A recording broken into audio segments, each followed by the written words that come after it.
control. Her gravity is all that I know. She's over me. She's over me. She comes with her hypnotic dance. She holds me here with only a glance. She's over me.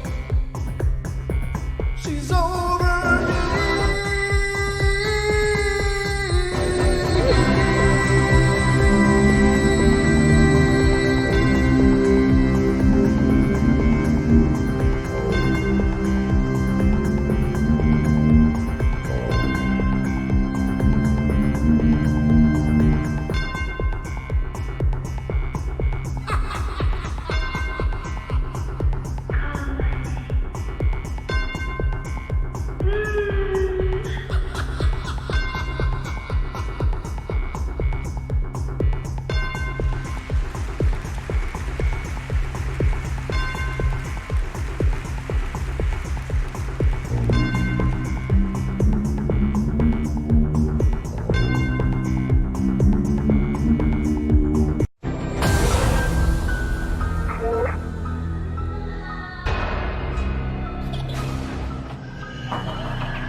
Ladies and gentlemen, how you doing? Welcome to Friday.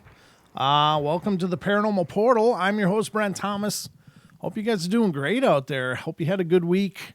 Hope you're looking forward to a wonderful, amazing weekend. I think any weekend's probably a good weekend for the most part, but I hope the weather's cooperating with all your plans so far, and you're on your way to a fantastic time, whatever you're going to do this weekend.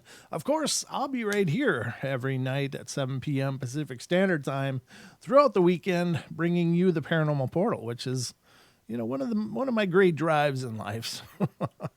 So I'm happy to be here with you guys.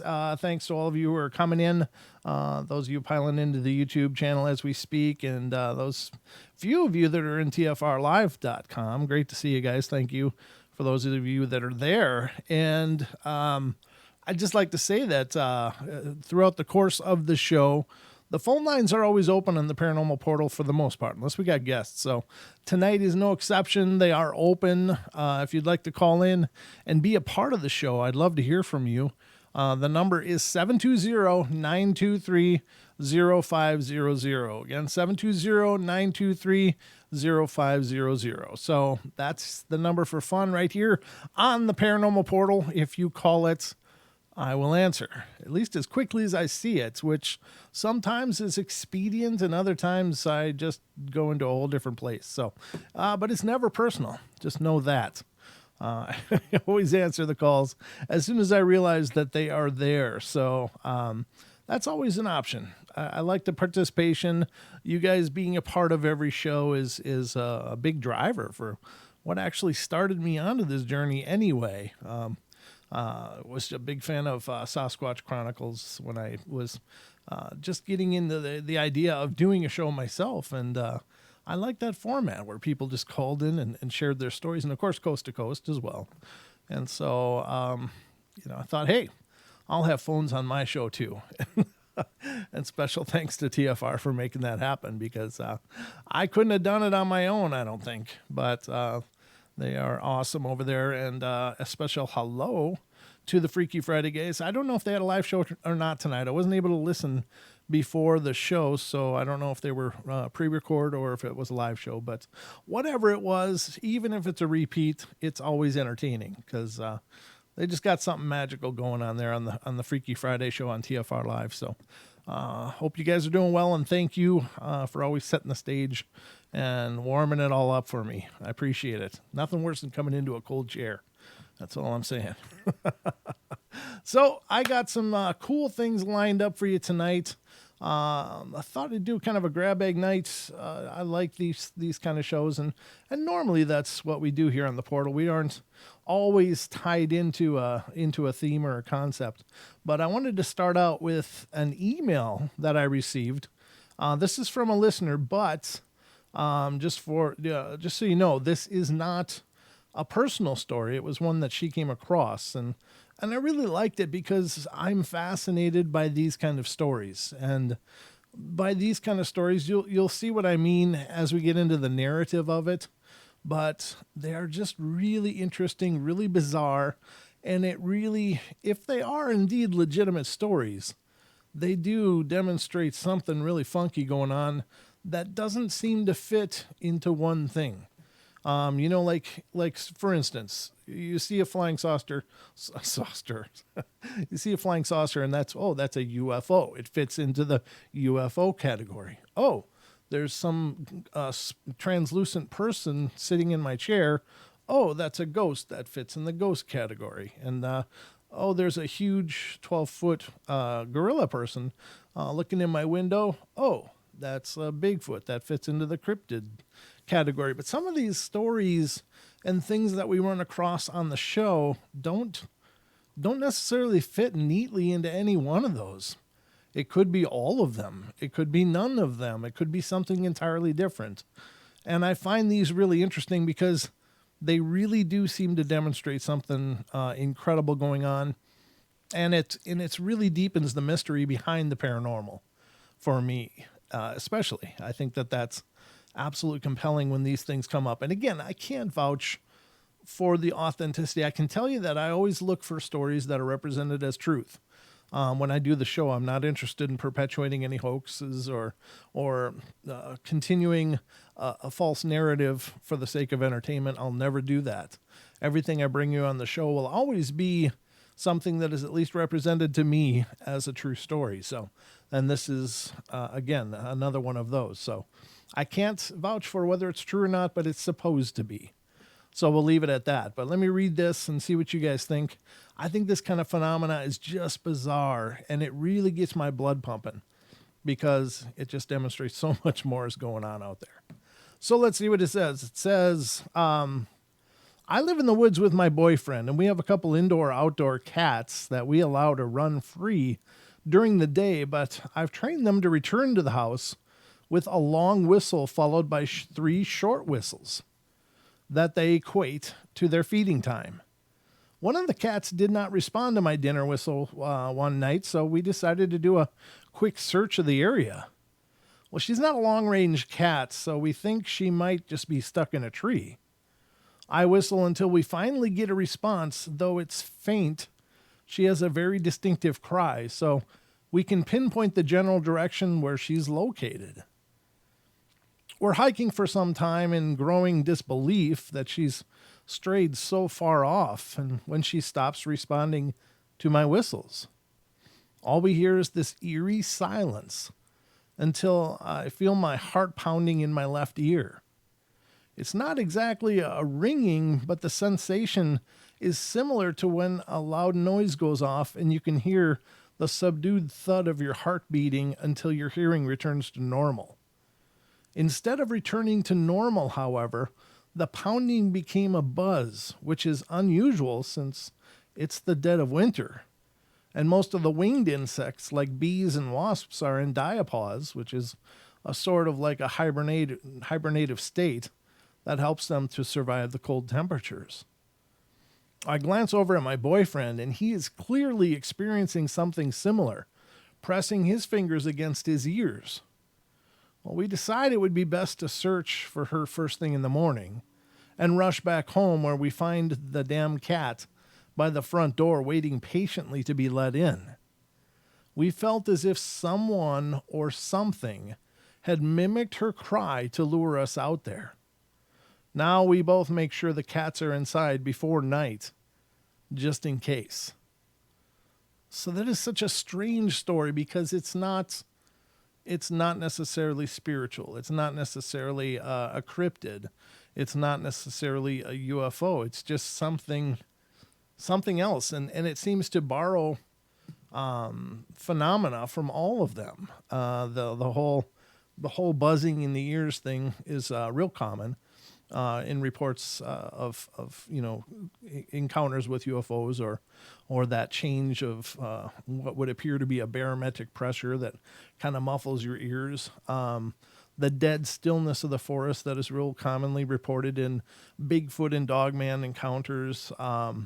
This strange mimicking that's also described oftentimes in Bigfoot encounters, where they mimic many different animals, including really big owls.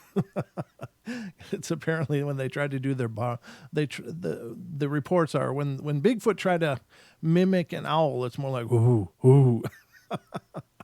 So it sounds like a huge one. I can't really do much about my camera, but thank you. It's autofocus. That's as good as it gets. And it's not set. It's set for the biggest depth of field, but thank you, Kathy. I appreciate that.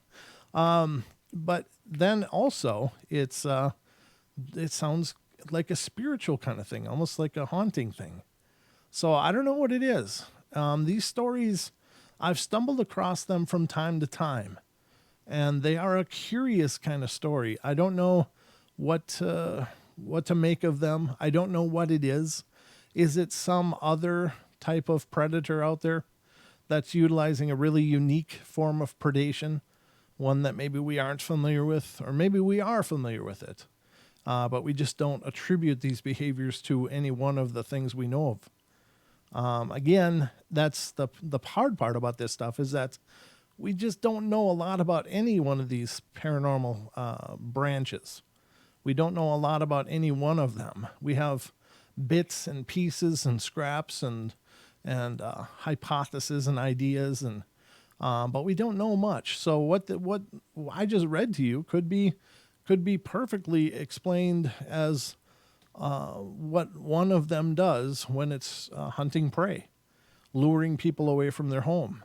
Maybe it could be, but the problem is we don't know, and so it just stands as this unknown. And I love these stories because, again, it feels really, really creepy though, that something is toying with people like that, to the point of, getting them all the way out in the woods and then starting to this humming weird, and that could be an infrasound. I don't know what being struck by infrasound is like. Does that come across as a buzzing in the deep ear, causing equilibrium issues and stuff? Maybe it could be. We often hear that infrasound is attributed to Bigfoot, and might be one of the methods they use to stun their prey prior to attacking, or to stun things that are just getting too close. So again, that's widely reported in elephants and tigers. So there is a precedent for infrasound being used by the the animal kingdom. So I don't know. It's very interesting, but I love those stories. I love those kind of stories because they're so far away from the normal, and it's a new mystery. It's a newer kind of mystery. Now, I think it's very possible that some of the stories like this out there are just fabrications, and that's more than likely the case for some of these. But it's hard to know which is which. It really is. It's kind of a roll of the dice. But again, it's represented as real, so I'm bringing it to you. Make your own judgments. I'm never here to tell you what it is and what it isn't. I'm just here to start the discussion. But I love them. I love them. Oh, okay. It does. It's Chris Jarvis says it does. I have been hit with it while at a zoo working with lions. Oh, that's really interesting, Chris. I didn't understand. I've heard people talk about infrasound. What is that like? I don't know. But I've talked to people who believe they've been zapped by it, and they talk about how it really saps them for quite a while. Like they don't have any energy for a day or two following dealing with that. And it'd be interesting to hear more about your experience, Chris. But yeah, that's crazy. Thank you for sharing that. Kooky infrasound. Kooky. Is it kooky or cookie? I don't know, Titan, what you're saying, brother. But yeah, I thought that was a neat story. I hope you guys enjoyed it as much as I do. I love finding those new, weirder, kind of different ones. It's hard to know. And a special thank you to Heather who sent that in to us. I really appreciate that, and keep them coming. If you guys, excuse me, if you guys, as you're listening to the shows, find things like this out there as you're going through your journeys on the interwebs, by all means, send them to me. I love when you guys submit things that we could discuss on the shows. That's always an option. I'm open to show ideas. If you've got ideas that you'd like to hear discussed on the Paranormal Portal, I'd be happy to discuss them. So just let me know. Just send them in. And if you ever want to send in something to the Paranormal Portal, you can do so by emailing paranormalportalradio@gmail.com. Again, paranormalportalradio@gmail.com. So that makes the world a difference. But yeah, I like those. Thank you again. Let me get back to the way things were. So I got a bunch of weird stuff pulled up for tonight. I think these things are kind of fun. Where's the one thing? Again, my journey of tabs is always open here on the Paranormal Portal. I don't want to hear about that. Oh, this is interesting. Now this isn't really necessarily paranormal, but it's para-fun. It's para-fun to discuss. I don't know. Is para-fun a word? It is now, ladies and gentlemen.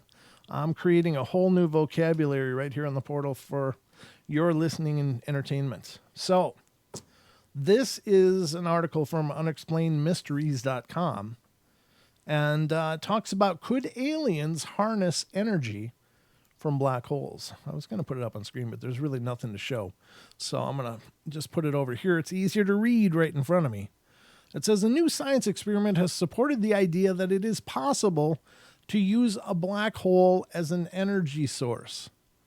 Well, I think, honestly, I think that just kind of seemed obvious to me.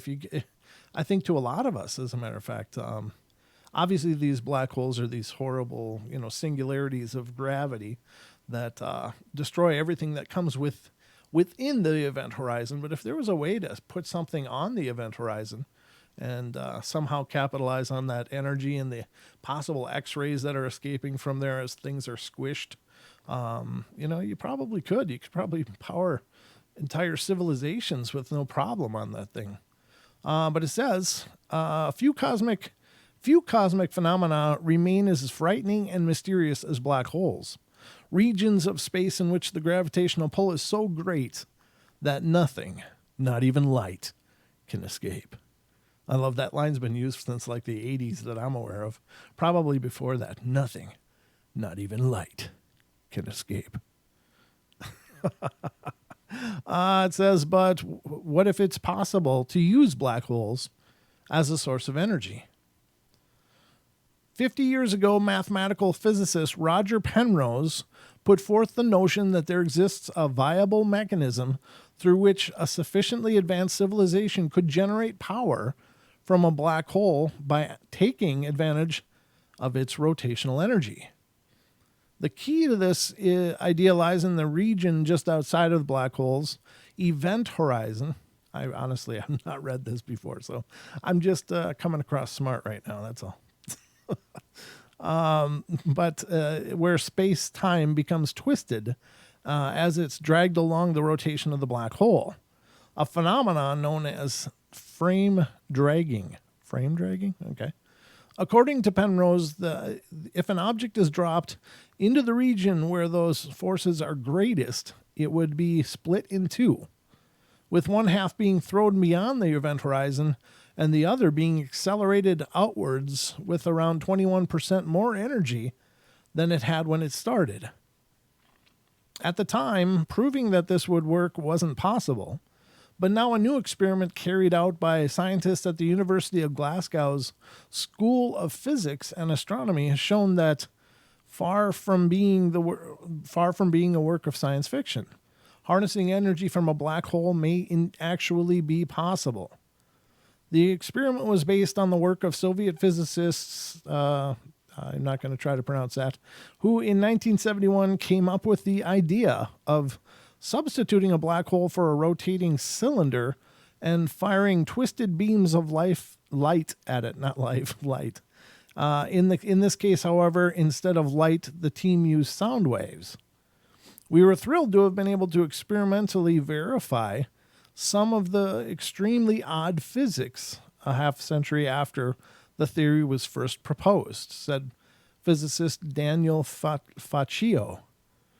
It's strange to think that we've been able to confirm a half-century old theory with cosmic origins here at our lab in the west of Scotland, but we think it will open up a lot of new avenues of scientific exploration. And that's cool. I think that's wonderful. But I don't know how long it's going to take us to lob something out into space, position it on the event horizon of a black hole, and start generating energy. That's probably by that time we won't need to worry about utilizing black holes for energy. I'm sure we'll be able to tap into some of the really cool stuff that's subatomic or whatever, or the frequencies that exist all around us that several free energy scientists discuss. And I think that's really cool too. I love the idea of free energy, and I wish there were more people looking into that, because I think that could really liberate mankind from a lot of the things that keep us bound in our I don't know if I would say shackled society, but we're beholden. Our modern living is beholden to these powers that be, and that makes it tough to exert any true independence, I think. Not that it can't be done, but it's just, But I think these kind of things are fun to talk and discuss, because I do believe we'll probably figure those things out in the near future, how to tap into these, energies and forces that are around us, and to live well as a result. Like, could you imagine every home has lights and electricity and internets, and there'd probably be a lot more trolls though, huh? I think there probably would be, but I think that stuff is really cool and fun. And I think there's something to it. This is interesting. I don't know if I'll have time to get into this too much before the break. I guess it is. It's pretty quick. It's another article from unexplainedmysteries.com. It says, Intelligence Committee requests report on UFO. U.S. officials have asked the Pentagon to provide a full, unclassified report on the UFO phenomena. When is this dated? Thursday, 25th of June. Wow. This is just literally yesterday. Following on from recent release of declassified U.S. Navy videos of pilots pursuing UAPs, or unidentified aerial phenomena, Florida Senator Marco Rubio, acting chairman of the Senate Intelligence Committee, has asked intelligence agency heads to compile together all currently available information on the topic of UFOs. The committee remains concerned that there is no unified comprehensive process within the federal government for collecting and analyzing intelligence on unidentified aerial phenomena, despite the potential threat, the request reads. The committee understands that the relevant intelligence may be sensitive. Nevertheless, the committee finds that the information sharing and coordination across the intelligence community has been inconsistent, and the issue has lacked attention from senior leaders. If the bill passes, the Senate, the report will need to be provided within 180 days. UFO researcher Nick Pope, who famously investigated UFO reports for the British Ministry of Defense from 1991 to 1994, believes that this request stems from the fact that the senators were disturbed by what they had heard during a UFO briefing that was conducted last year. I welcome this long overdue development, he told Fox News. I suggest that those senators who received last year's classified briefing on UFOs were disturbed by it and weren't satisfied with the current DoD position. i.e., simply stating that mysterious objects encountered by the Navy aviators remain unidentified. Yeah, I suppose that's probably leaves a lot to be desired from a security standpoint, I think. But again, I think if these things are there, and I believe they are, I've seen one. If they wanted to be aggressive, they already would be. It would take all of 5 minutes for some, civilization that's potentially millions of years advanced to us to wipe us into pudding. I mean, really, it's it's just not. It wouldn't even be a competition. It wouldn't even be a struggle. It would just be like done. So whatever the case, I happen to believe, and maybe this is a little naive, but I really do happen to believe that they're probably here in more of a big brotherly fashion or something. I don't know, maybe just to observe. Maybe we are just like a sideshow on the universe. Hey, go check out the people over on Earth. See what they're up to now. Like we might be a sideshow, the freaks or whatever of the universe. Who knows? I mean, but I often have said that I think that the Earth might just be a 7-Eleven on the extraterrestrial highways.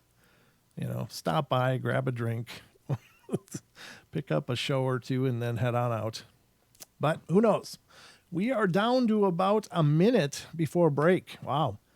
That first half hour has just flown by. I hope you guys are enjoying it so far. We got several of you here on YouTube with me. Quite a few less on TFR, but I hope that those of you at TFR are enjoying yourself all the same. Hello, Andrea. Good to see you. CJ, Buzzicino, Bam. Good to see you guys. Thanks for being here. Those of you at TFR and those of you at YouTube, we love you. You guys are always with us, making us feel special. So, but we're going to go to our first break. Remind everybody that following the Paranormal Portal tonight, after our 2-hour show is over, to stick around on TFR, iHeart, TuneIn, and TalkStream Live, because Paisley Wild will be coming up next, and her show is called The Spaces Between. And it's a good show. She's a dear friend, and she's doing great things. So check out her show. Give her some love. And just to let you know, tomorrow night, we will be welcoming, Don and I will be welcoming our very own Carlton Moore to the show. And we'll be discussing the science and spirituality of water right here on the Paranormal Portal. So if you don't know about water, you might just want to check it out. All right, we'll be right back. Don't go away, everybody. Just a couple minutes, and we'll be right back at it.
Welcome back, ladies and gentlemen. Second half hour is now underway here on the Paranormal Portal. I'm your host, Brent Thomas, still at it, still kicking. I'm still kicking here. My God. And I'm here to keep you company tonight. So thank you all for being here. Hi, Steve. Steve Max, good to see you. Thank you for coming in the chat. I don't recognize that name, but it's always cool to see new people stopping in, checking out the shows. That to me is just a real kick. So thank you very much. I appreciate it. But tonight we're going through a grab bag of fun here on the Paranormal Portal, and there was some discussion in the TFR chat about free energy, and I really think those technologies are out there. I think that it's a real thing, that there is free energy devices out there, or there are plans for them capable of being made, and I'm really encouraged by that. I think that there are plenty of technologies that are already accessible, but for whatever reason, they just will not be implemented. And I think everybody knows why. It's because there are those people that are making a killing on the energy process being just as it is, with consumable energy sources, with metered connections to some of the utilities. It's like, hey, they got to pay us every month, and what the hell? That's a hell of a deal. So, but there's I think that Stephen Greer's group has done quite a bit on propagating the search for those free energy technologies, and I really hope they can sort it out. I really think they can. I think the key would always have to be, though, that when somebody sorts it out, they've got to go full disclosure on it. It's got to be something, if it's going to really ever benefit humanity, it would have to be released to the public domain. Just the plans, the blueprints, all of that would just have to be right out there so that anybody could put one together in their garage, because then it takes the power away. But I mean, you've got there's all kinds of craziness out there about this stuff, because for instance, there's some cities and municipalities that will not let you not be connected to the grid, even if you're self-sustaining, even if you have your own methods of generating electricity and whatever, you still have to be metered into their connection. Some places won't allow you to generate wind power and things like that. And that to me is frightening, that they can command you to be connected to a utility. That to me is terrifying. And even things like collecting rainwater is illegal in some places. It's like, what? How is that possible? But it is, because people push through these bills, and but I think maybe as time goes on, those things will just become unenforceable, and it'll be kind of like the laws that are on the books about spitting on the sidewalk. It's like, yeah, well, who's running around writing tickets for that? Nobody. Even though there's laws on the books pretty much all over the nation and nations about not, that are being very illegal to spit on sidewalks. So I don't know. I think it's got to be just put out there and just, let people have it. And it would be a hell of a leap for somebody to do that. But if they are truly interested in the altruism of helping all people have equal footing in this world, then that's the only way it can happen, But I think anytime somebody tries to start a business, start a company, and they're going to make the cheap free energy version or a very low cost energy version, then accidents happen. And then, I'm not saying nothing, but or am I? It's one of those things. You don't ever want to go out there and say it all, but don't get the chip or the tattoos. Yeah, I'm already chipped enough, believe me, brother. But no, I don't have any intentions of being plugged into somebody's grid. Not this. This is mine. This I'm going to keep. If I got to plug my house in on a grid and stuff, okay, I'll deal with that. But nobody's plugging into my forehead and gonna be tracking me that way. That's not going to be on the plan. So this part I'm keeping. But there you go. There's just some thoughts. I do think the technology is probably already out there. It's just, I think that those that have it are probably trying to figure out how to, get their piece of the pie with it. And that's understandable. I mean, who can blame them?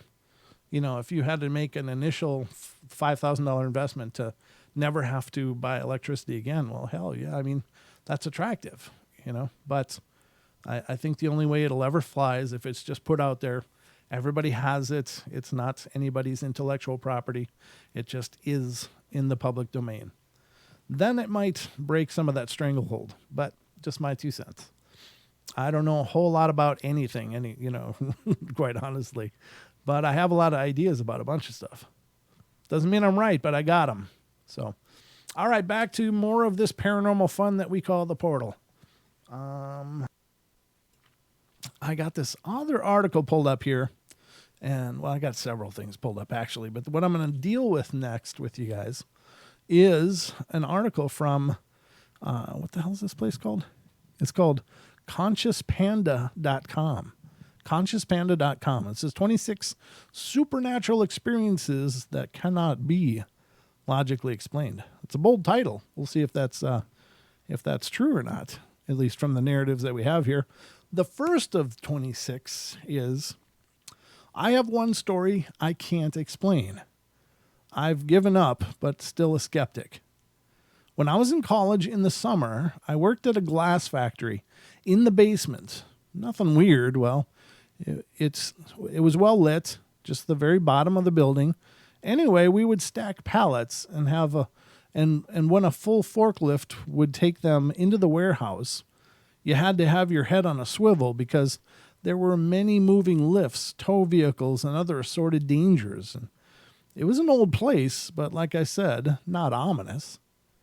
So one day during the day, I was working, just finishing one pallet and about to move the other to start. And I look up and an African man in overalls is standing about 10 yards in front of me, staring at me. I stopped. I wasn't really scared, just more like, what the hell? And then I noticed that although his head and body were normal, his legs seemed to fuzz out into nothing, and his clothes just seemed dated. Well, that's all because as I stopped for those few seconds looking at this thing, a large bulk 1,000-pound pallet fell off a trailer and into the area I was about to enter. If I did not see what I saw, if I would not have hesitated, I would have been crushed. And I like to think about these events and not at the same time. It was weird. Well, that's really cool. So that's like I don't know if it's divine intervention, but it's definitely a spiritual intervention. And I think those kind of things are phenomenal. I don't know. It happens from time to time. Why only time to time? I don't know. I guess there's any number of ideas. I got about 5 of them that came to my mind when I asked that question, but who knows why this intervention happened for this person? I guess because he was still supposed to be alive, and so it wasn't his time yet, but what an amazing experience. And I apologize for the reading of this. It's a white background with a gray font, and it's not a thick gray font. It's a thin little wiry gray font. So it's just terrible. I don't know why people make websites like this, but anyway, I'm going to keep going.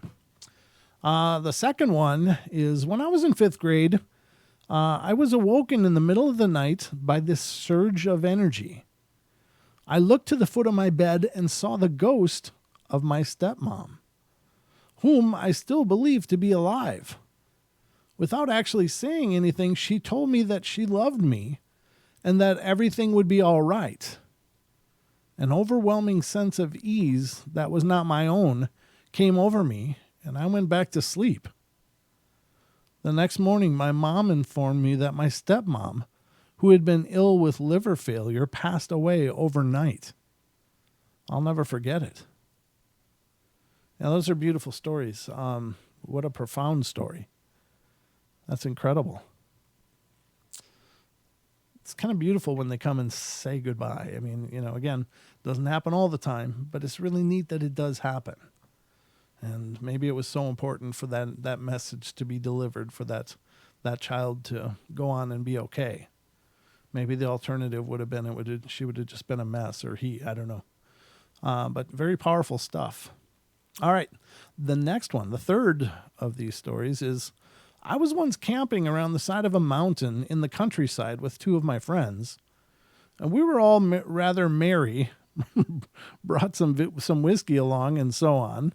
And at one point, at about 2 o'clock in the morning, I decided to go for a walk on my own.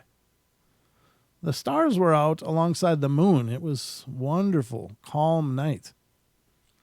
I walked off into the direction of a forest, which was at the top side of the mountain. The forest was incredibly isolated, miles away from anywhere. It was made up of long, thin pine trees, and it actually looked really daunting, but for some reason, I was just drawn to it.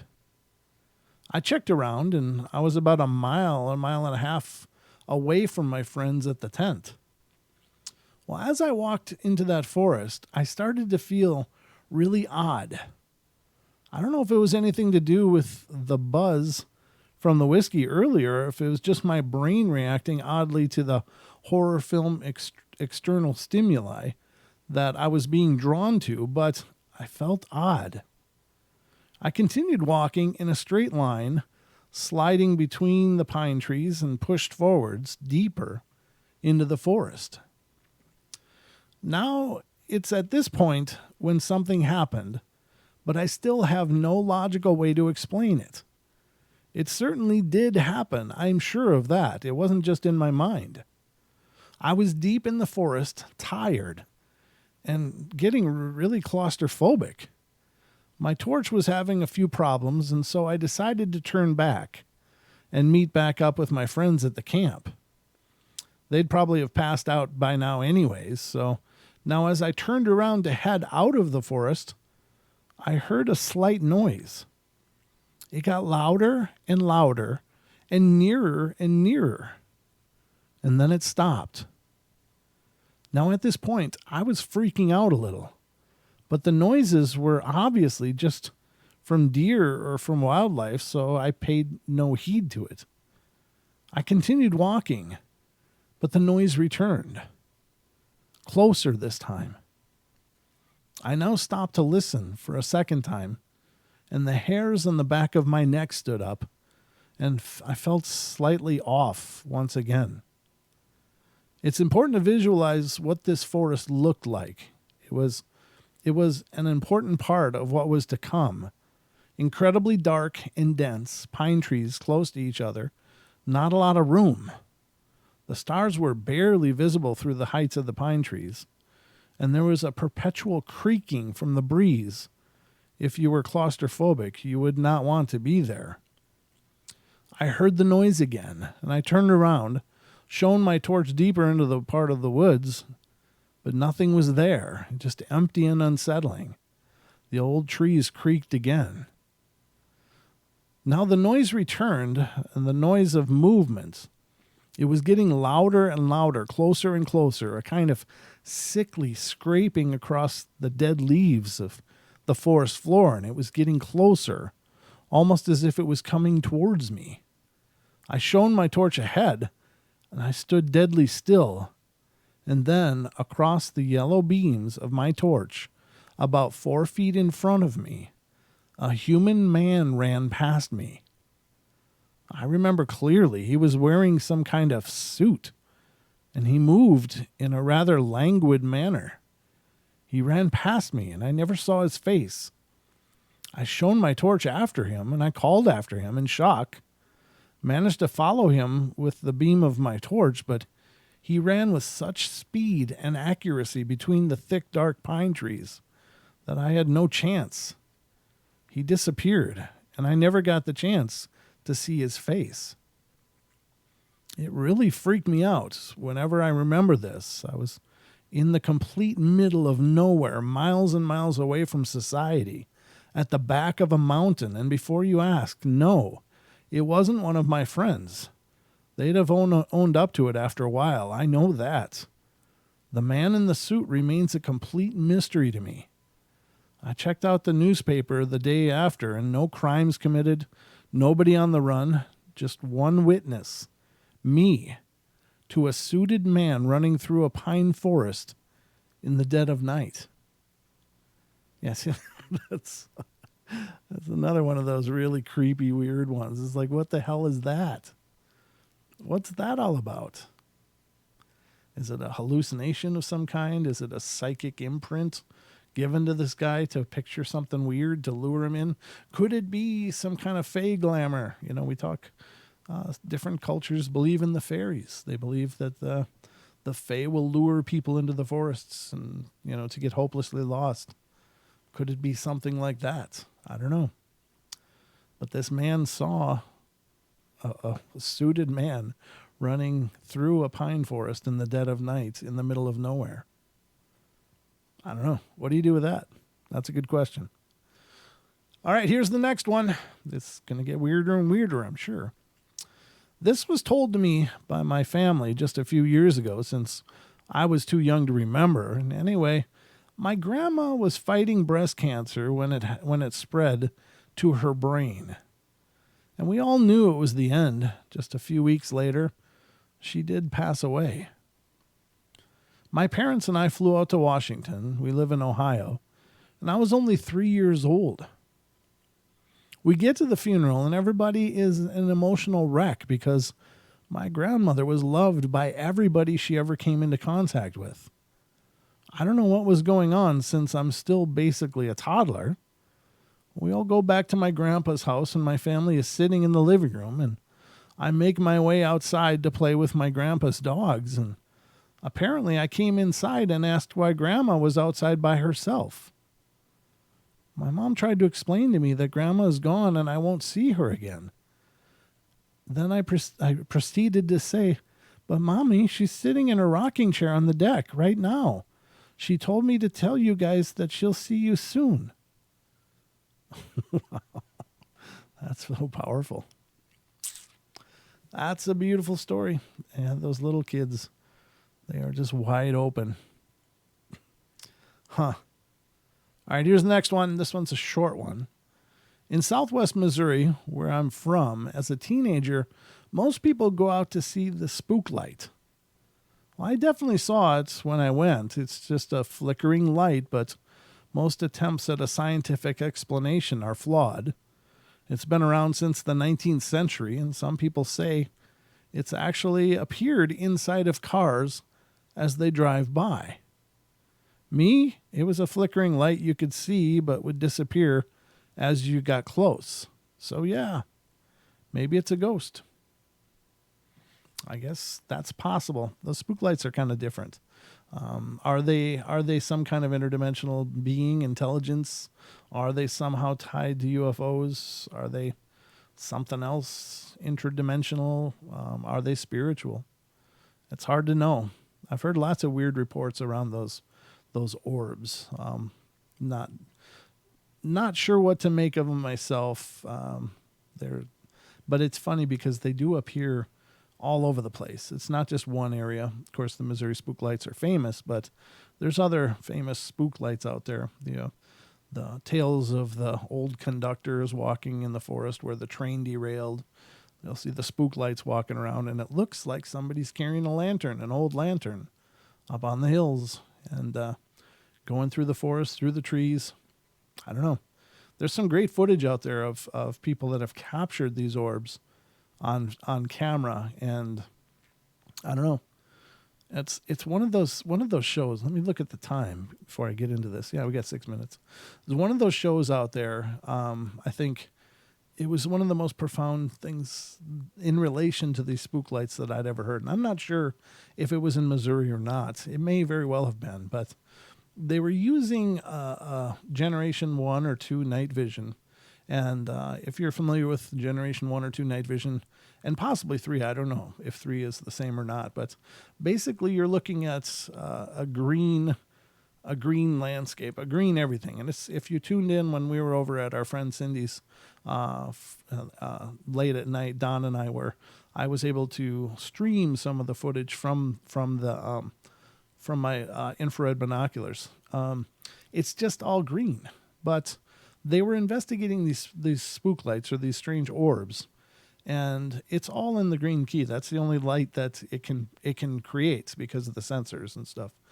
And they recorded the lights, or one light in particular. But the problem was, and I'm trying to remember, but I think it was, even though they were able to record through their infrared, which was all green, the lights, when they recorded it, was, I believe, blue, but it might have been red. I'm not really clear, don't really recall which color it ended up being.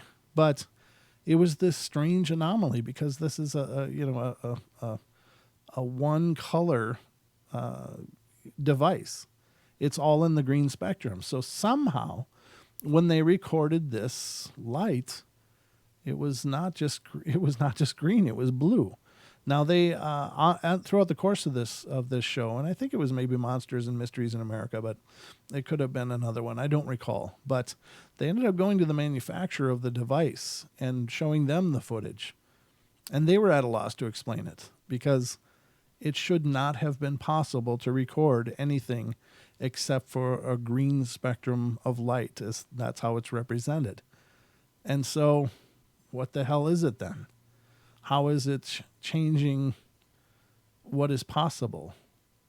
I mean, that's incredible to me, because the ramifications are, it's probably something other dimensional at that point, because it's some kind of light that's not behaving like light as we know it should be behaving. So is that from a different universe? Is that from a different reality? What the hell does that mean? But curious anyway. I'm sure you can find it if you look hard enough. I wish I had a link that I could tell everybody, here, go check it out. Here's the footage. Here's what, the show. But I don't recall. And if anybody out there recalls, as you're hearing me talk, whether, in the following days or whatever, leave a comment on the video on YouTube, if you would, please. And if you know where people can look to check out that footage. I was blown away by it. And, again, I'm assuming it was legitimate. It may not have been, but as far as I know, that show wasn't hoaxing. They weren't putting on hoaxes and stuff. It wasn't like Mountain Monsters. It was one of the shows that I believe at least took it seriously. So check it out. Blue again. Okay, Wonder Woman. It was blue, Kathy? Was that what it was? Okay, I see Kathy saying blue. Okay. I don't know if that's if you're responding to me, Kathy, but it should have only been green, but it was blue. Okay, I think that's what she's saying. But again, monsters, worse cryptids than humans. Okay, well, I'm just trying to read here as I'm going, because if somebody had the answer, I wanted to give it to all of you, but I don't see the answer currently. But we'll get it if it's out there, and somebody wouldn't mind commenting. That'd be great. All right, let me see what's time left. We got 2 minutes. 2 minutes until the hour, ladies and gentlemen. Oh, my God. I love doing this show, but that just screams by. It is a time anomaly here on the Paranormal Portal. I would like to see that, Brent. Yeah, I would like to tell you where to see that, too. I'll see if I can find something on it over break. I'm not sure. But it is really cool. It really blew me away. Sorry, had to wet the whistle. So anyway, as we only have a little bit of time left, I don't have time to get into another one of these, but there's about 2 minutes left. So we'll continue our journey here on the portal. I would like to let everybody know, if you're not already paying attention to it, please check out our podcast. And you can find our podcast on Pandora, Spotify, iHeart, iTunes, Stitcher, Google Play. There's so many of the carriers have it. This is not our podcast. Now, we have at times used episodes from YouTube for the podcast if we felt it was a good episode and wanted to introduce our podcast listeners to that as well. We have ported them over, but 90% of the time, the episodes you hear on our podcast are absolutely unique to the podcast. So if you're wanting to catch more of the Paranormal Portal, that'd be a great way to do it. If you want to help support the show, you can certainly donate at our paypal.me. It's on the screen if you're on YouTube, paypal.me/paranormal portal, or you can head over to teespring.com /stores/paranormal-portal. And the link is in the description on YouTube if you want to check out our gear and help support us that way. And you could be emblazoned with one of the coolest logos in all of paranormal entertainment. I'm just saying. I'm a little fond of it myself. But anyway, we're going to go to our break here, ladies and gentlemen, so don't go away. We'll be right back in just a few minutes for more of the Paranormal Portal.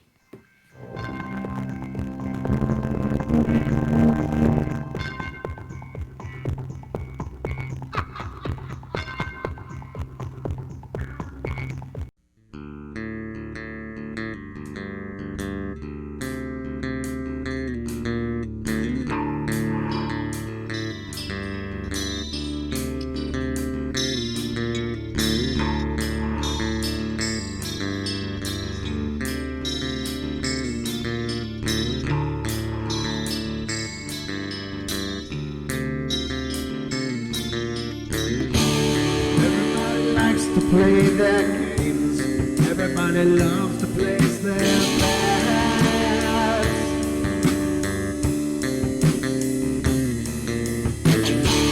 They don't understand the price I paid. They don't care to comprehend.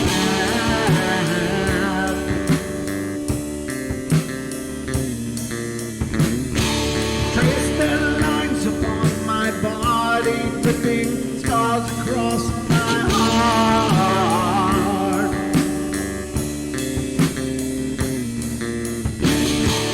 raining anger pours inside me, and their lies keep falling apart.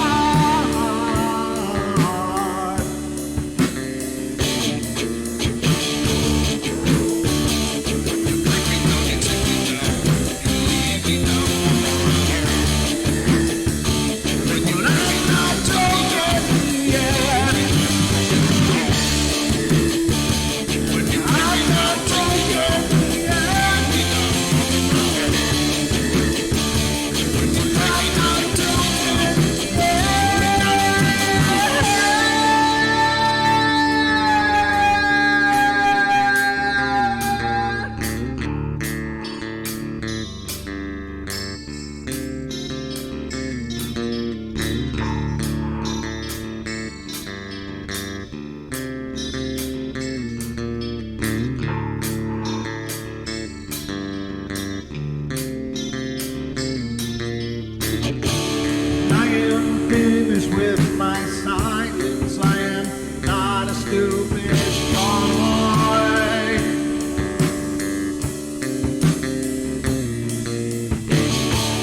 No more breaking me with kindness. Just you dance upon my joy.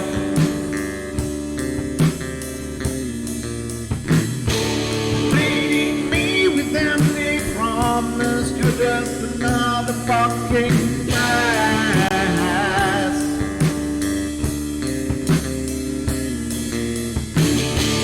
Taking off the slice of my sanity. Just make sure that you're well fed.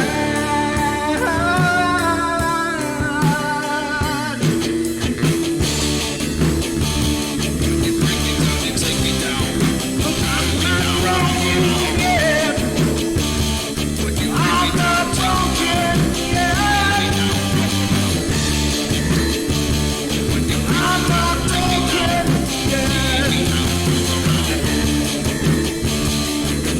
not talking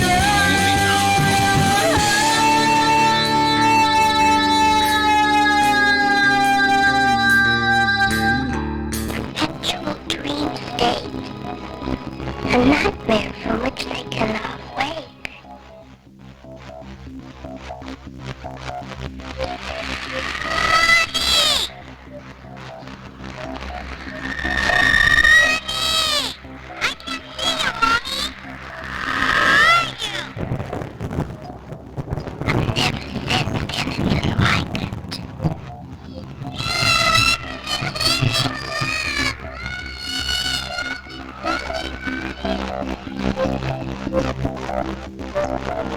Caroline is not like those she's with.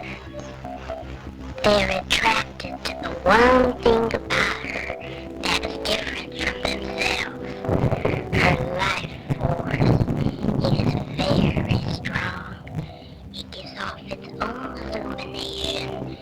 It is a light that implies life and memory of love and home and earthly pleasures. Something they desperately desire, but can't have anymore. Right now, she's the closest thing to that. Poltergeists are usually associated with an individual. Hauntings seem to be connected with an area. A house, usually. Poltergeist disturbances are of fairly short duration, perhaps a couple of months. Hauntings can go on for years.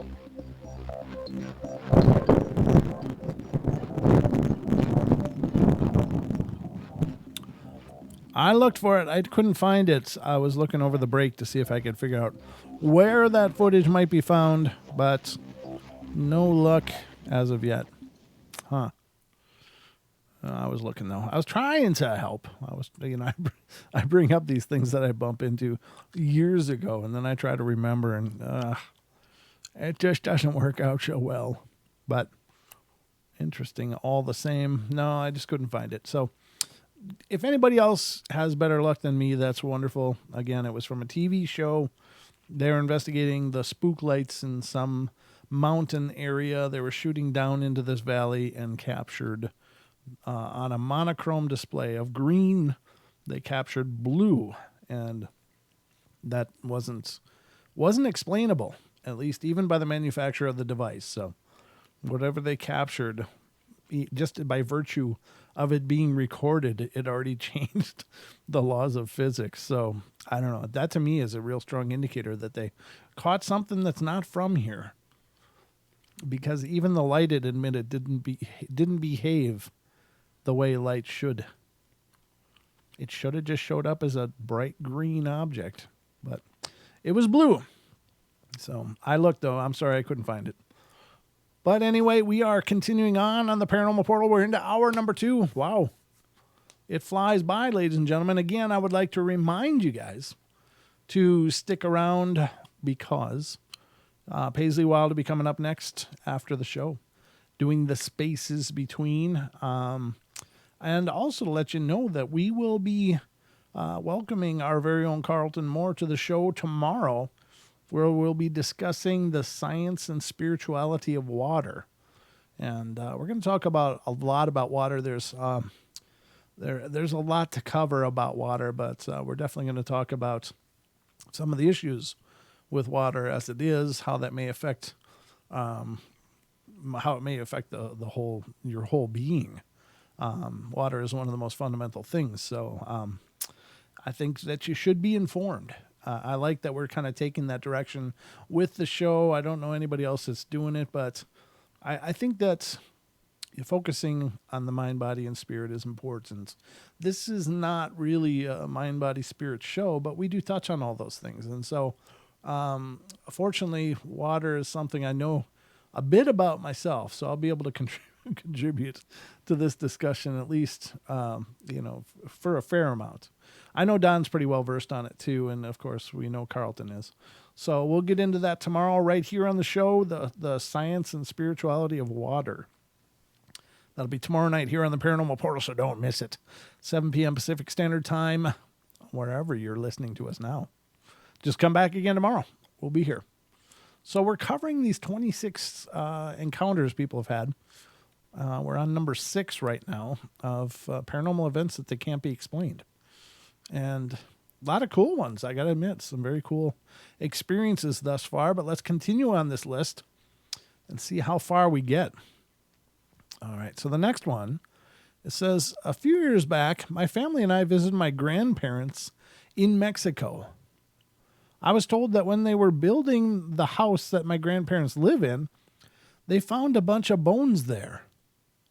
Well, I heard a lot of stories of weird things going on in that house from my family members that live there, but I didn't want to believe them.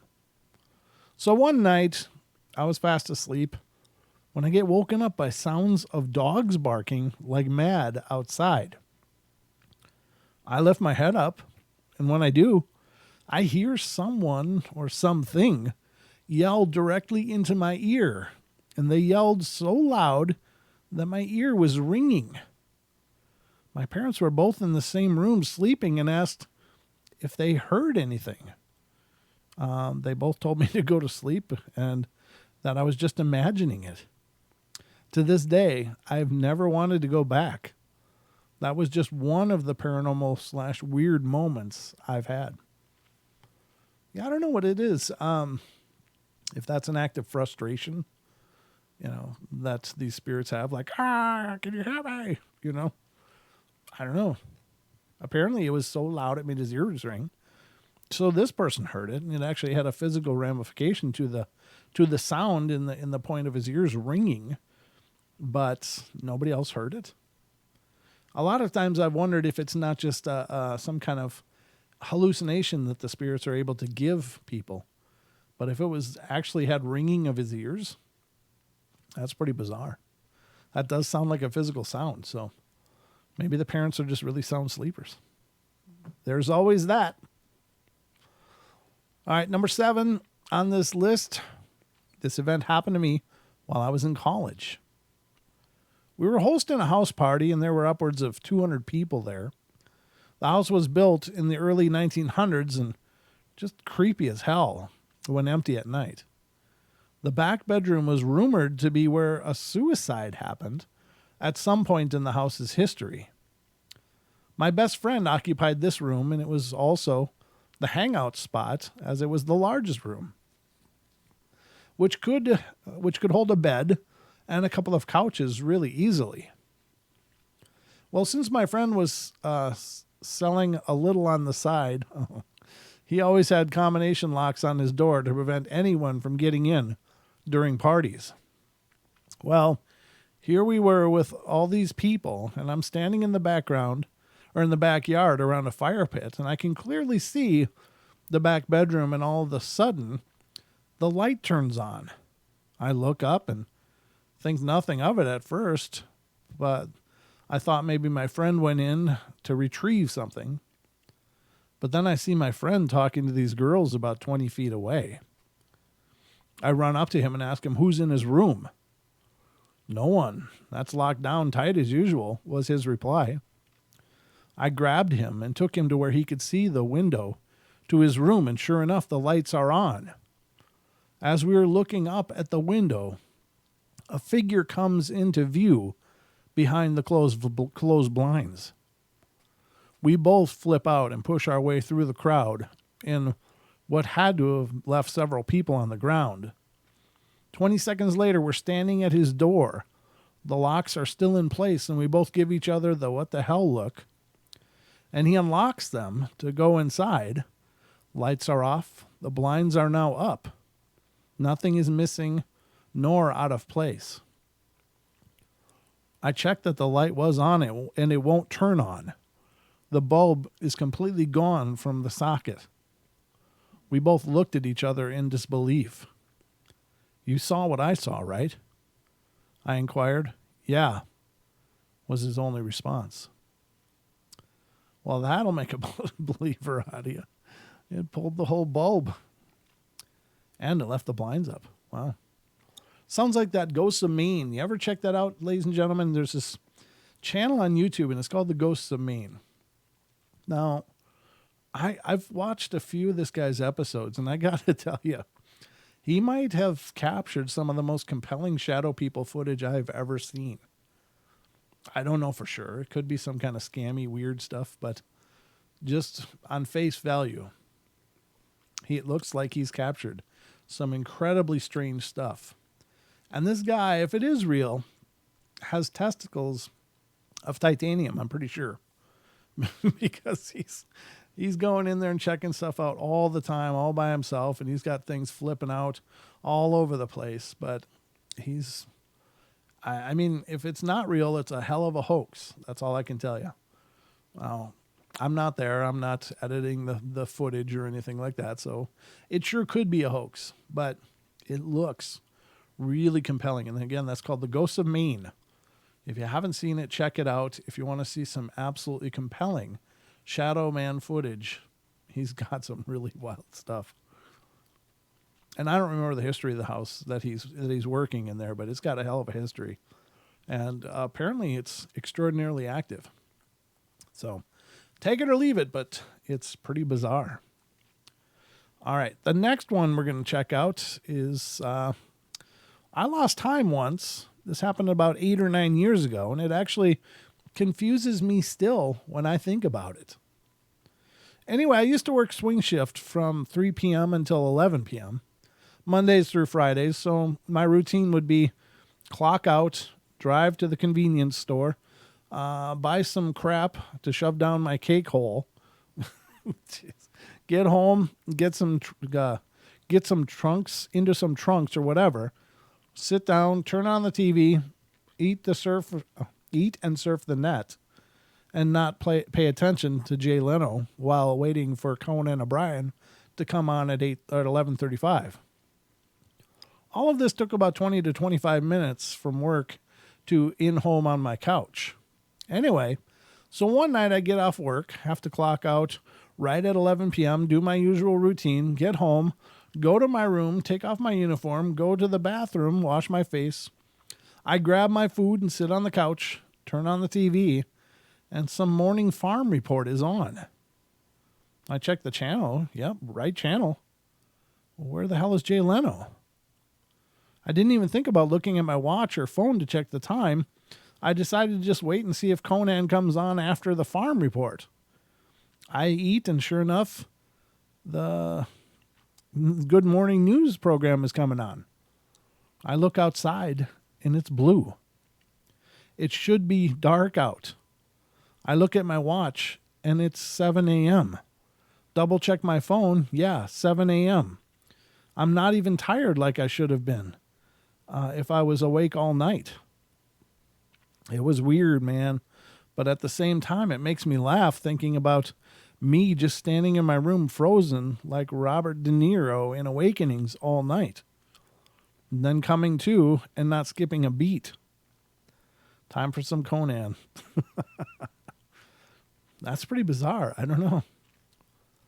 I bet you he was sucked up into some ship somewhere.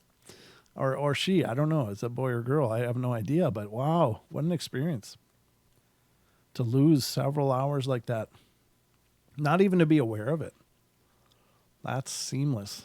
That's scary stuff. All right, number 9.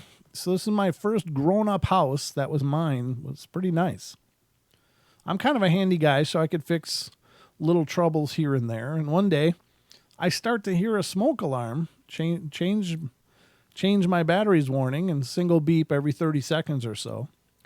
It would go for a few minutes and then stop. Over the course of a week, I realized I can't find the damn smoke alarm that's beeping. That Saturday afternoon, I go from room to room looking for it. I can hear the beep every now and then, but always from another room. I try to be methodical about it, waiting in each room in turn, my master bedroom, my bathroom, my office, my roommate's room, along with our living room, kitchen, and sunroom. I can never pinpoint the thing reliably. I can hear it in the living room, the most central room of the house. So I figure, maybe it's in the basement. I check the basement. Nothing. Back to the living room now, standing on a chair to see if I can hear it any better. If there's some echo distorting things, maybe. Bingo. There's an attic. That's more of a crawl space than anything else above a few of the rooms. It's got to be up there. Well, first I check the opening in my office, and I keep a lockbox and my handgun up there, but both are in place, undisturbed. The beep is louder, so it must be in the main attic space, as this is the only a small branch off. I grab a stepladder and my Makita and go up into the main entrance. An overhead panel in a short hallway off the living room leads to roommate's room, her bathroom, and said office. Unscrew the heavy wooden panel, and it's like 3/4 inch plywood screwed into a frame. Fourth screw off, and I start to push the panel up. Takes a bit of force, as it and the frame are painted, but it pops up, and the panel is about 2 inches from the frame into the attic. Cue the wave of creepiness. It's mid-afternoon on a lazy late summer Saturday. Home alone, as far as I'm concerned, this is midnight on or on Halloween in terms of the likelihood of external trauma or horror. I twist my hand so that the panel is askew and step down. I can't see up into the little triangles of darkness formed by the askewed panel in the hatch frame. I wait for the beep again. I do a 30 count. Then another 30. Then another 30. Nothing. Well, damn. I step back, unskew the panel, put the screws back in. Screw this noise. I spent the next 10 minutes sitting in the living room looking up at that panel, waiting. I avert my eyes every few seconds, checking other doorways from the living room. You can pretty much the entire house. I was raised on horror movies, and I know how this stuff works. When you focus on just one thing, the beast comes from another direction. Resident Evil 4 taught me to sweep my corners when entering a room, so for those 10 minutes, I do that. Not one beep. For the next 11 months in that house, it never happens again. Wow, that's creepy. Was there something in that attic needing to be let loose? I don't know.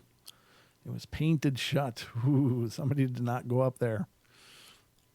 All right, this is the next one. Number 10 on our list. Not many years ago. Was home alone reading a book in my living room. I heard a sound come from the back bedroom. Upon investigation, I found a small porcelain figure from my wife's collection smashed against the wall on the opposite side of the room. I've often wondered how a figure could fly 17 feet from the shelf over the bed and into the wall all by itself. Yeah, that's terrible. Terrible stuff. Yikes. Let's see where we're at with the time. We got 8 minutes left. We're doing good. We're doing good. Making progress here, ladies and gentlemen. I hope you're enjoying these stories. I think they're pretty interesting. Number 11 on our list. I was laying on my bed reading a really good book. I was facing the wall and I hear someone coming up the stairs. We live in an old house where everything creaked, but I could usually tell who was coming up the stairs. I thought it sounded like my mom. And anyway, the footsteps continue up the stairs and onto the landing. Well, I'm really into my book and only a few paragraphs away from the end of the chapter, so I don't want to be interrupted. The footsteps walk into my room and over to my bed, and they stop right behind me, waiting. I finish my chapter and turn over to look behind me. But there's nobody there.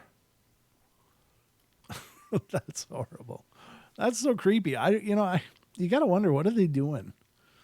That's the thing that always goes through my mind. It's like, okay, what is that for? Why? It's just like an intimidation. All right, this is number 12. Me and my friend were playing with a Ouija board. Well, you can see where this one's going, ladies and gentlemen. I don't need to tell you that this one's probably not going to end well. In her room one night, and we were 18 years old, we heard this growl noise, got scared, threw the board, and hid under her blankets. We started hearing this clap, clap, clap sound hitting her walls. Too scared to look, we huddled together under her blankets. It finally stopped after like 5 minutes, and all the Smarties she had in a package on her desk beside the bed had been thrown everywhere around the room. There was no one else in that house except us, and we were holding each other so tight under the blankets, there's no way she could have thrown them. It sounds stupid, but it was really effing scary. I'll bet it was. That's terrible. You gotta finish those sessions. You can't just ditch the board and call it a day like, I'm done, boom. because then it leaves something open. I firmly believe it does. You got to close those sessions. Close them very sincerely. All right, next one. Was at a friend's house. Let me look at the time again. I'm not sure how much went by. 5 minutes. We're good. Was at a friend's new/old house. It was built in the 1800s, and he'd lived there for a few months before I'd been over to see it. We were having a few beers and watching television when he decided to go into the kitchen for more beer. About 30 seconds after he'd left the room, I heard him call my name from upstairs. I got up and went upstairs, and all the lights were on, but he wasn't there. I went back downstairs to the kitchen, and he was coming up the basement stairs and said he'd heard me call his name from downstairs. It never dawned on either of us that there was only one stairway up and down. I'd have seen him go to the stairs, and he'd have seen me pass in the kitchen to go into the basement.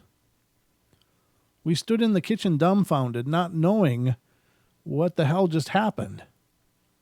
While neither of us had ever experienced anything supernatural, it made us both channel our knowledge of ghost stories in the Discovery Channel specials on hauntings, and we determined there was an entity in the house and that wanted to separate us for whatever reason, and it succeeded.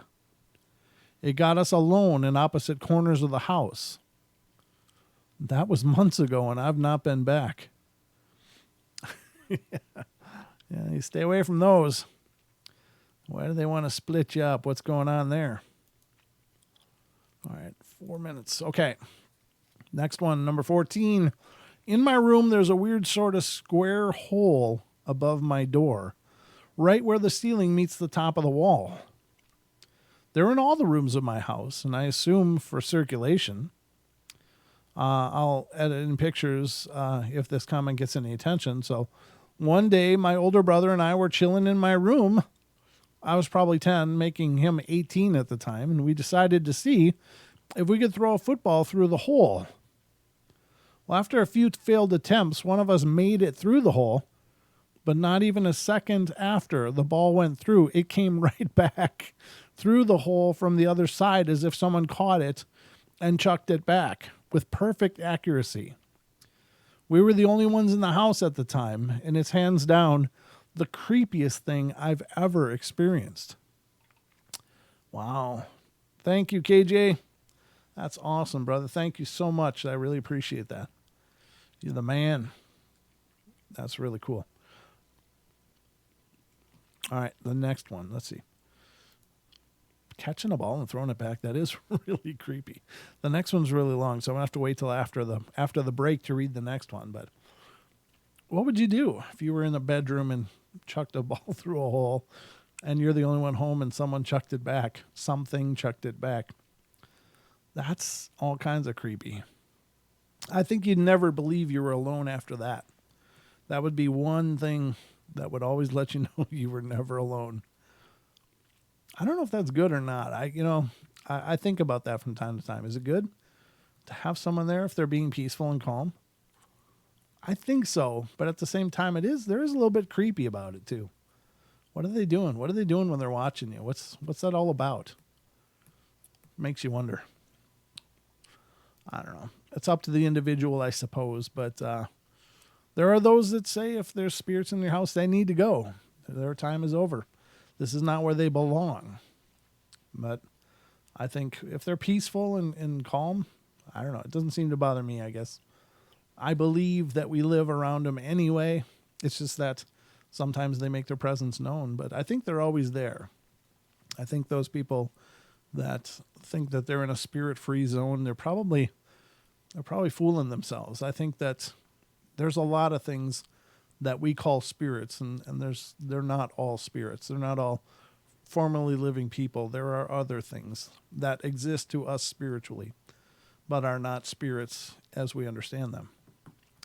And do they belong? Are they allowed to stay? Can we kick those out? I think so. I think we can, but that doesn't mean they're actually gone or banished anywhere. But I don't know. to me, it's never really bothered me. I guess when I've lived in houses that have had activity, as long as it's not horrible or aggressive or anything like that. If it's peaceful and calm, that's fine. But I think if it's not, then you got to put your foot down. Nope. We're all done with this. Nope. But ladies and gentlemen, last break is coming up in just a few seconds here. We'll be back in just a moment, so don't go away for more of the Paranormal Portal coming right up in just a couple minutes. We've got to pay the bills. So we'll meet you right back here. Don't go away.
thank you, Wonder Woman. Appreciate that. We appreciate all the love you guys are showing us tonight. And I know it's not possible for everybody to contribute in such a way, but there's lots of ways to contribute to the show. Spreading the word is a big one for us. Letting more people know about us is a huge help. Just letting people know. But of course, the monetary contributions are amazing. We love you guys. Thank you so much to those of you that are able to do it. But if you're not, don't feel bad. Help us. Keep coming to the shows. Keep letting people know. It was Bring a Friend night to the portal. So I don't know who brought friends, but I don't see any extra people. Well, I've seen some new faces, so maybe those are some of the friends. But good to see you guys, all of you. Thank you for being here with me as we go through the night. I love doing these shows, and I love that you guys are here with me. So thank you so much for that. Spread the word. Let's keep it growing. But let's continue here. We are going through 26 stories from ConsciousPanda.com as this article. 26 stories that people could not be logically explained. Now, we're on number 15 here, and this one's a little bit longer, so I wanted to wait till after the break to bring it to you. These will definitely get you thinking. These people are experiencing a lot of weirdness. It says, I've heard some stories and had a couple myself, all in my friend's grandparents' house, which was built in the 1700s. Well, that's a lot of history. Wow. There are believed to be two spirits in the house, an old man and a little girl. The first thing was pretty simple. It was just a feeling of being watched on the second floor landing right before the staircase to the third floor. I'm a full believer in ghosts, but do try to bring logic into these experiences to try and explain them. One of the things I learned from the show Ghost Hunters is that the feeling of being watched is usually not ghosts at all, but rather high EMF levels due to the old or faulty wiring. Sure, that can be. I don't know if I'd say usually, but it can be. Because the house is almost 300 years old, and that's reasonable, and that the feeling may be nothing more than just poorly insulated wires. However, when I told my friend's mom about the feeling, she freaked out and started yelling, "Oh my God, oh my God, oh my God," repeatedly, and ran out of the room. Well, I caught back up to her, and she told me a story of an experience she had in the same spot. She was repainting the walls and found on the floor a piece of wood that fell out of the ceiling trim.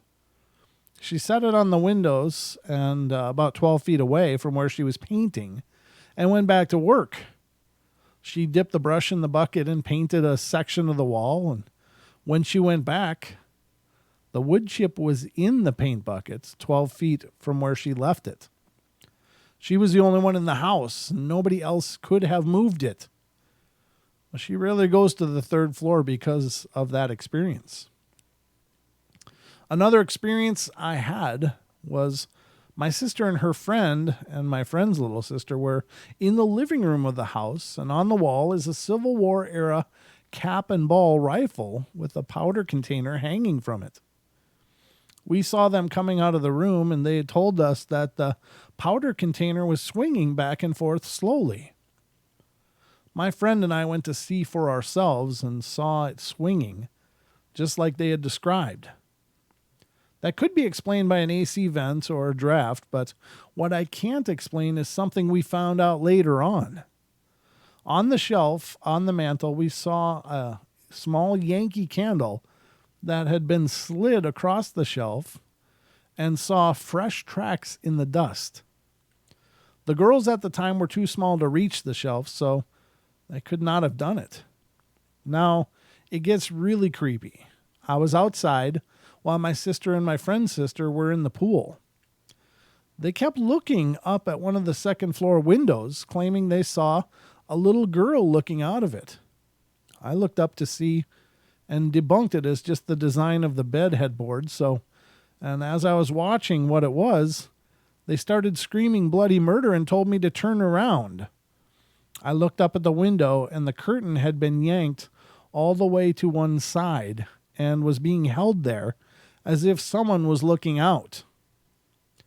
A person could not have done it because the headboard meant that nobody could reach the curtain, and it was not the AC because the vent was on the opposite side of the room. Also, if it was the AC, it wouldn't have been pulled all the way to the side and held in place. And finally, actually saw the alleged old man that resides there. I was outside in the same place I was when I saw the curtain get pulled open, but looking at the second floor window on the opposite end of that wall, looking in the window, I could see the silhouette of an old man in a top hat, and I could even make out his eyes and mouth. It was not a person because I could see the door to the room behind it. And it wasn't fog on the window because it was too clear, defined. And I looked away for a moment, looked back, and it was gone. Those experiences were all had 3 or more years ago, and the activity apparently stopped altogether once the renovations to the house were completed. My friend's grandparents have since sold the house and moved to Tennessee, but there was definitely some crazy stuff going on. Now, that's weird. that's those old houses. They got a lot of energy pent up, and I think it seems like that's intelligent because it was appearing to the people. It seemed to be directly interested in what they were doing. So it's not just residual like some footsteps or something. It was more than that, in my opinion. And I don't always know, but just putting it out there because that's what I do. All right, this is the 16th story. It says, my mom was not the best of people. She was 19 when she had me and was completely unprepared to be a parent. She would lock me in my room for hours on end and that she wouldn't have to pay attention to me. Often forgot to feed me because I would get spanked or slapped if I made a noise to remind her that I was hungry. Oh, that's a heartbreaker. Oh, God. And I was generally a miserable child. Oh, this is horrible. She also tried to drown me in the ocean as an infant. Oh, wow. She passed away in a car accident when I was almost 11 years old, and the next year my dad moved my whole family to a different state. I was relieved as I had been relentlessly bullied for my entire school career up to this point. I saw this as my chance to start over and change my personality and hopefully have friends. I did make friends, and at a sleepover one night, one of the girls pulled out a Ouija board, and we started to play. Oh, we had no less than 4 or 5 girls with their hands on the planchette, and another was writing down the letters as they were spelled out. I'd been playing with the planchette, but I got up to get a glass of water, and when I came back, I took over the writing duties. This means that during this time, my hands were nowhere near the planchette. The board was on the floor, and I was sitting on the bed. One of the girls said, "Is there any spirits present that have message for one of us?" The planchette started moving rapidly back and forth, up, down, and I was writing down the letters as quickly as possible. The message, Claudia says, "Hi, Magoo." Claudia was my mother's first name. Magoo was her nickname for me as a child because I could never find the things she asked me to find. There's no possible way that any of these girls knew either of these things. Those girls swore that my face turned white when I reread the message. All I remember is throwing down the notepad and pen, running back home, and thankfully only 2 blocks at midnight, in my nightgown with the other girls running after me. They managed to convince me to come back to the party. We burned the Ouija board in the outside barbecue pit that night. Wow. That's hard. That's got to be extra hard. Oof. All right, the 17th story. The house that I currently live in is haunted. Nothing incredibly intrusive, just enough to constantly have us questioning and double-checking things. When we first moved into the house, we noticed things missing a lot. It was my grandmother's home, and lots of renovations and painting needed to be done in order to make the home modern. When we painted, we used a screwdriver to open the lid. My husband put the screwdriver on the floor next to the can, but the next time we went to use it, the screwdriver was gone. It turned up 2 weeks later, laying in the middle of the floor. We have a lot of strange shadows in the house. One morning, I was taking a shower, and there's a window directly across from the shower, and in the mornings, it lights up the entire bathroom. I heard someone walking up the stairs outside the bathroom. I assumed it was my husband, and was slightly confused because I thought he had already left for work. I heard the bathroom door open and close, and I saw someone walk past the window across from me, blocking out the light briefly. And then they headed past the shower to where the toilet is. After a few minutes of not hearing any noise, I poked my head out of the shower to check on my husband, only to find the bathroom was empty. The only part of the haunting that I would consider strange at the time was where we will actually see someone in our house who shouldn't belong. One of our ghosts is a woman in a lavender dress who spends her time in the bedroom and down the hall from ours.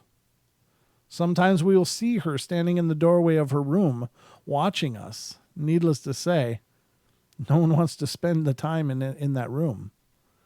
The other ghost is a man in a black suit. Usually initially assume he's my husband, as I always see him leaving a room as I'm walking into it.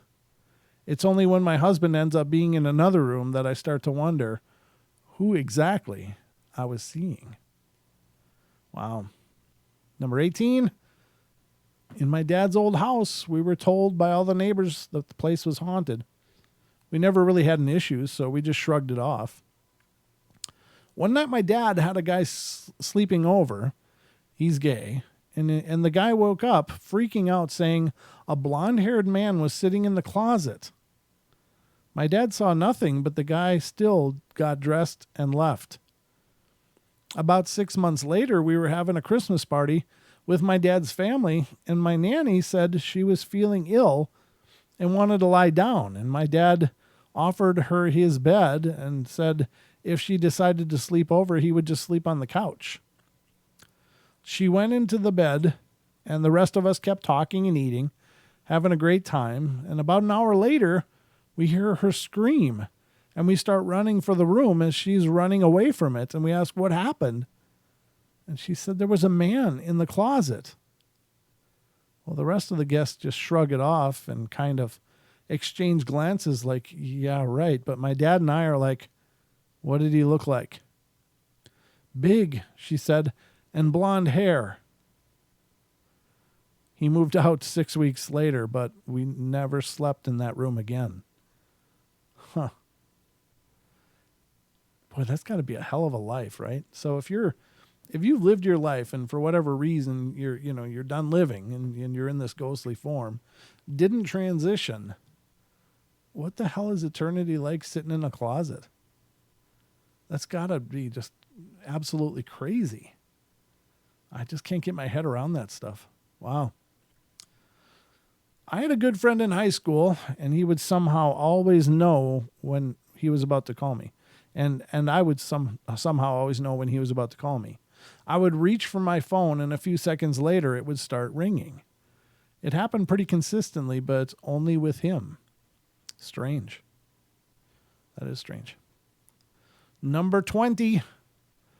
This one's not me, but my grandmother. Her and her sister grew up in London in the 1930s. They somehow got a hold of a Ouija board. They played with it. Never said anything too spectacular happened. And then my grandmother's sister started having weird dreams, and she would draw symbols that she saw in those dreams and hang the pictures around her room. One day they had Egyptian men working in their house. Upon entering the girls' rooms, they saw the symbols and quickly turned to leave. My great-grandmother asked what was wrong and why were they leaving, and the men explained the symbols were evil and meant terrible things would be brought upon them. My great aunt was made to take them down. I do not know, I don't know, not super scary, but kind of perplexing for sure. Yeah, that's very perplexing. Someone's writing in dead languages. That's actually very creepy, because that's the kind of thing that's tends to come on, especially during oppression and possible possession. People have been known to speak in dead languages that like Aramaic and ancient Egyptian, ancient Sumerian, these old languages, and even Latin comes up quite a bit, but Latin is still widely understood and learned, so that's not as perplexing. But if somebody ever starts speaking in ancient Sumerian or Aramaic, you'll know could be a problem, because that's not a good sign, usually. Not a good sign. This one's number 22. I don't know if we're going to make it through the whole list, but I'll make it as far as we can. Let's see how we're doing. We're doing okay. We got about 10 minutes left. A couple of stories here. At my mom's house, we would often hear strange noises and see things that we couldn't explain after trying to find logical reasons, but we really never bothered about them, even though most seemed to occur around me or in my room. However, one experience shook me and my mom up. One night at about 11 p.m., I was sat at the dining room table in the dining table in the living room on my laptop whilst my mom watched TV on the other side of the room. As I'm sat there, I hear someone scream, I'm going to just say it, it's not too bad, bitch, directly next to my ear. I jump up and look at my mom and ask, what the hell? Well, she didn't hear anything at all. So a few minutes later, my heart's still pounding, and I decide I need a drink. I get up to go to the kitchen and walk past my mom. At the time, I was in my pajamas, which were basically tiny shorts and a vest. I'm just about to walk out of the room when my mom shouts my name in shock.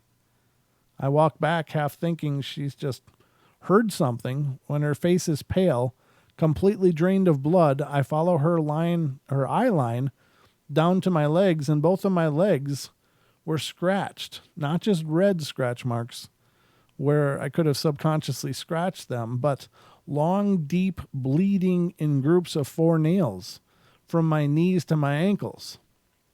We counted no less than 7 groups of scratch marks. The strange thing was I never felt a thing. After 3 days, however, the scratch marks faded away entirely. No scabbing or scarring to speak of. The second story was when I was 17 and my boyfriend, let's call him John, slept over. He slept over one night a week regularly, but he always seemed exhausted in the morning.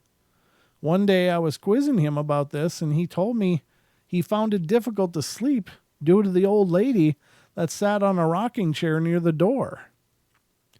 Well, I had never seen anything like that, but the corner he mentioned always made me feel uncomfortable. I'd sleep with my back to it at all times, and the duvet pulled up over my head. A few years later, I'm staring at my mom's with my kids. My little boy, who was 3 and honestly had never met this ex-boyfriend or heard the story, was put in that room for a nap. I heard him playing for a while before he suddenly went quiet. I decided to check on him, fully expecting him to be crashed out, only to find him sat on the edge of the bed facing that corner. I ask what he's doing, and he says that the lady is telling him a story. Now, my son, being 3, seems to mix up imagination memory fairly often and refers to things I know he did in nursery or played earlier in the present tense. So I'm thinking that he's playing or possibly remembering something. I play along until he says, yes, she likes telling me stories. She feels lonely, and even John couldn't hear her. Cue the heart attack. My son had never heard my ex's name. In reality, his name's a fairly unusual name, and honestly, I doubt my son could have heard anywhere. And I had most definitely not told him the conversation of an ex who saw a lady in that very corner. Wow. A few years ago, I fell asleep on the couch and had the strangest dream that a young woman I had never seen before visited me. I know she was my great-grandma, but I had never seen a picture of her when she was any younger than 50. But I knew this 20-something-year-old was her. She sat down and had a conversation with me about my eldest child and then told me that I would very soon be having another.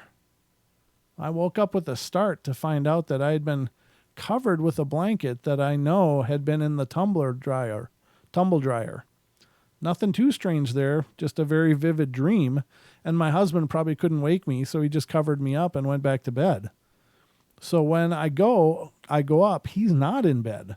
I check my son's room, and he fell asleep in there with him. I shrug it off and go back to bed. The next morning, I thank him for covering me up, and he looks puzzled. He'd gone up before I had fallen asleep, and I had heard him check on our boy, but apparently he never left the room as he woke up and wanted cuddles. So, okay, not so strange. I probably sleepwalked to get a blanket. However, I can't shake the dream. I tell my mom about it, and she has to contact a relative who digs out a picture of my great-grandmother as a young woman and sends it to my mom, and it's definitely the woman from my dream, right down to the Flora-printed apron she wore. Getting stranger. Anyway, about 3 days after the dream, I can't shake the "you're pregnant" message.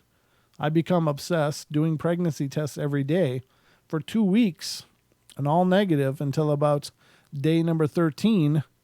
At my dating scan, I am told my conception date was the day before I had the dream. It blew my mind. That's my favorite happy, unexplainable story. Another more unsettling story yet again involves John. Remember I said that he would stay over? Well, after one earlier conversation, we were lying in bed one night. I was asleep. I remember vividly having a nightmare where something was chasing me. In my dream, something grabs my ankles and I awake with a start, and immediately I'm dragged down the bed until my hips are aligned with the end sort of bent over it. I claw my way up the bed in a panic, only to find that John is sat bolt upright staring at me. He'd been awake the whole time and witnessed it. It wasn't like a muscle spasm, but one long, fast, fluid movement where I am pulled at such speed, my knees hit the floor with a bang and bruised for weeks. We could never find an explanation for it.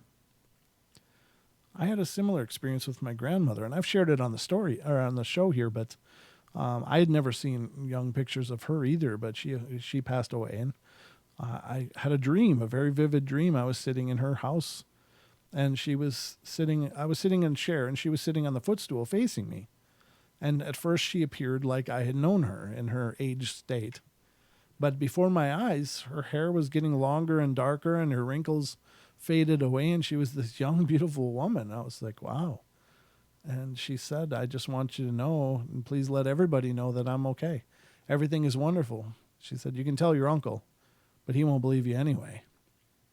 And that was about all I remember of the dream, but it was long after that we were finally digging through her stuff and found old pictures that I'd never seen before. And there were pictures of her when she was young, as a young parent with my mom and my uncle as small children. And that's how she looked. And I was blown away by that because I had no concept of what she looked like, except she was always just this, she kind of did this purple dye to her hair. I don't know what that's all about, but that was her thing. And she always looked like that my whole life. I'd never seen her with dark, long hair. So it was really an amazing thing. Very, very powerful. So I can relate to that. Oh my God, we're down to a minute. I guess that's about where we're going to have to end it, ladies and gentlemen. Can you believe it? The time just flew. Again, I'd like to remind everybody, if you're ever watching our archives on YouTube and you come across a segment of a show that you really enjoy, please let me know. Email me at paranormalportalradio@gmail.com. Let me know the episode. Let me know about the timestamp when you found it. We're going to put a listener favorites reel together. And so far, I've received absolutely 0 suggestions. So apparently, this is a bigger idea in my head than it is in anybody else's. But I just thought it'd be fun if there's any shows that you guys really liked, where there's something happening or something you watched that you enjoyed. If you'd let us know, because we'll put together a reel of those highlights on a video for upload to our YouTube. So if you don't mind, I'd really appreciate your help. I don't have the time, and it's not up to me to choose what you guys enjoyed. So I hope you enjoy it all, but if there's something you enjoyed more than others, let me know. That's about it for us, ladies and gentlemen. I guess the song's not going to come on, but I love you all. Be good, be kind, be nice, take care of each other, help each other out, find the magic in every day, and remember to laugh as much as you can. Good night, everybody.